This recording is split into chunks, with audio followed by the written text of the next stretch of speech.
Assalamualaikum warahmatullahi wabarakatuh. Perkenalkan, saya Tasya Alfa Sweetania Suganda dengan NIM 1903113 dari Pendidikan Bisnis angkatan 2019 kelas B. Di sini saya akan sedikit menjelaskan terkait bisnis model kanvas untuk mata kuliah kewirausahaan. Nah, di sini saya telah membuat dua jenis bisnis model kanvas. Yang pertama itu ada bisnis yang telah saya laksanakan dan juga ada bisnis yang berupa bisnis plan atau rencana bisnis. Nah, yang mana bisnis model kanvas yang pertama itu yang akan saya jelaskan itu bisnis yang telah saya laksanakan. Nah, jadi bisnis model kanvas di sebelah sini. Nah, bisnis model kanvas yang pertama itu yaitu ada usaha yang saya namai itu Dorayakis. Yang mana Dorayakis ini seperti teman-teman ketahui bahwa Dorayakis ini berupa makanan atau dessert dari negara Jepang yang identik dengan Doraemon jika masa-masa kita kecil dulu seperti itu. Nah, yang telah kita ketahui juga bahwa bisnis model kanvas ini terdiri dari beberapa bagian ya. Langsung saya jelaskan saja. Yang pertama itu ada customer segment yang saya butuhkan pada bisnis Dorayakis ini. Itu ada kerabat dan juga pelajar dan mahasiswa. Nah, selanjutnya ada customer relationship yang mana ini ada relasi terdekat, itu ada daerah lingkungan rumah saya, lalu ada kontak WhatsApp saya, lalu followers Instagram, dan juga teman-teman di Facebook. Jadi kurang lebih saya memanfaatkan customer relationship-nya itu dari rekan-rekan saya di media sosial. Nah, lalu ada channels yang saya gunakan itu ada WhatsApp Story, Instagram Story, lalu Facebook Story, dan juga unggahan. Dan juga dalam Facebook itu kan ada komunitas ya, ada grup komunitas penjual atau apapun itu ada. Nah, saya bergabung pada komunitas itu dan menjual dan mempromosikan produk-produk yang saya buat dan juga mengunggah testimoninya. Nah, lalu ada value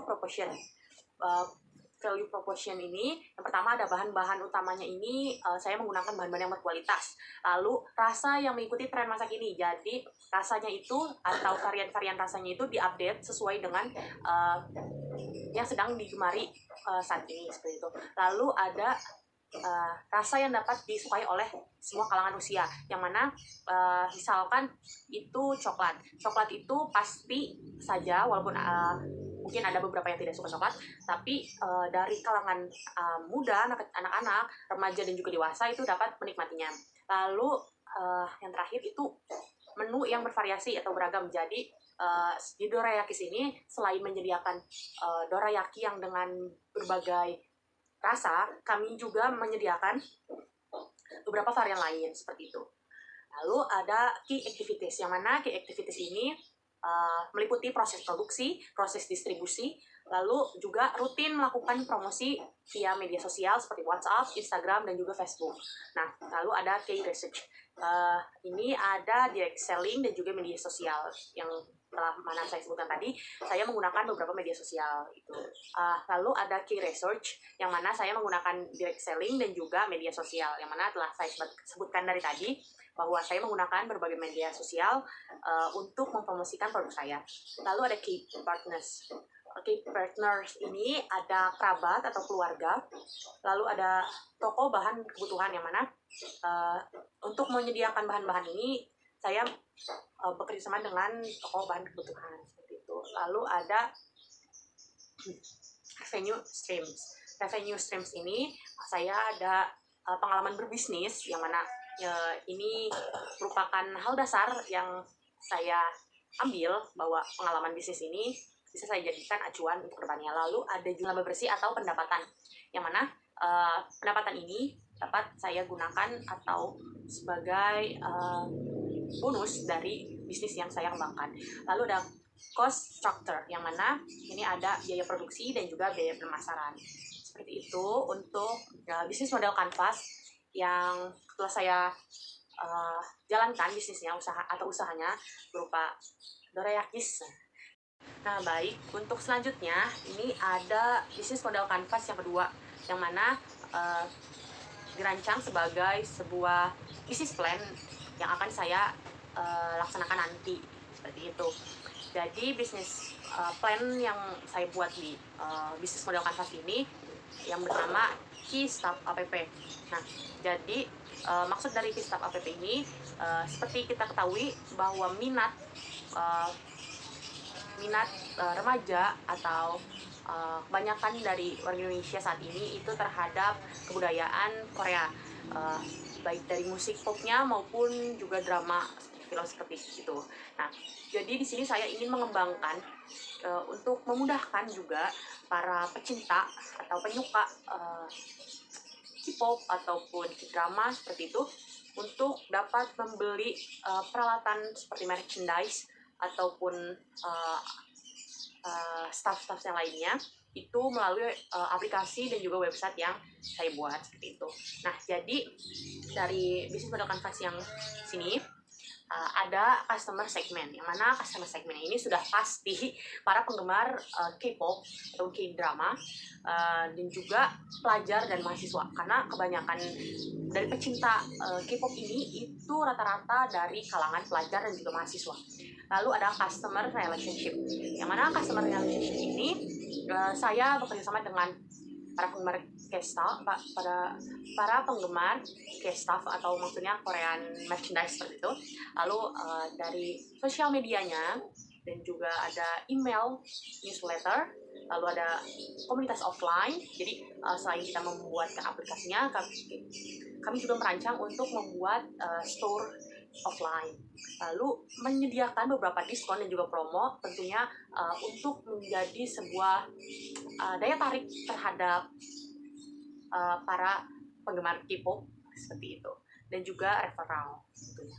Nah, lalu ada channels yang kami gunakan itu berupa jaringan langsung atau Facebook, app, sosial media, komunitas, juga iklan dan promosi. Dimana mungkin menurut saya iklan dan promosi ini sedang marak digunakan dan juga sedikit efektif untuk memasarkan sebuah produk yang akan kita pasarkan kepada masyarakat seperti itu. Dan juga tentunya bekerjasama dengan pusat bea cukai, yang mana barang akan dikirim langsung dari Korea Indonesia pasti melalui proses bea cukai seperti itu. Maka kita juga akan bekerjasama dengan pusat bea cukai seperti itu. Lalu ada value proportion, yang mana value proportion ini ada jumlah penggemar dan mitra paling besar di Indonesia. Jadi para pecinta K-pop dan juga K-drama di Indonesia itu menjadi sebuah mitra yang paling tinggi peminatnya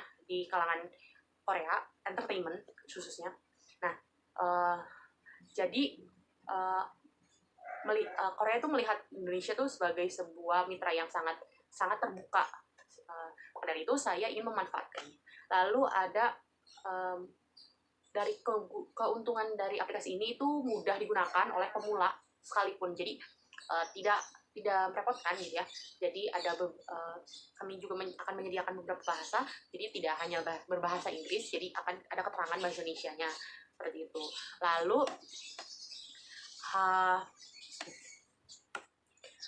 Lalu selanjutnya pembayarannya pun dapat diakses atau digunakan secara tunai dan non tunai melalui Kplay. Jadi kami akan menyediakan pembayaran non tunai maksud saya dengan mudah, jadi menggunakan Kplay. Lalu harga yang fair dan juga kompetitif tentunya, dan juga menyediakan banyak merch dari seluruh fandom atau fandom tuh dari berbagai grup pecinta grupnya seperti itu. Jadi menyediakan banyak, tidak hanya satu buah entertainment saja, jadi beberapa lengkap gitu. Lalu ada key activities, yang mana key activities ini menyediakan layanan pesan online, lalu ada layanan berita terupdate. Jadi selain untuk membeli merchandise, aplikasi yang kami rancang ini memiliki sebuah kualitas unggul, yang mana kami menyediakan beberapa update terkini terkait berita-berita yang ada di Korea maupun Indonesia. Jadi untuk melihat berita-berita terupdate melalui aplikasi K-Stuff app ini dapat dilihat seperti itu. Jadi memudahkan untuk para pelanggan, customers. Lalu ada layanan kirim barang yang mana sudah pasti ya. Jadi kayak ada memiliki bekerjasama dengan ekspedisi seperti itu. Jadi kita menyediakan seperti itu. Lalu ada layanan pembayaran yang tadi telah saya sebutkan bahwa bisa dilakukan secara tunai dan juga non tunai.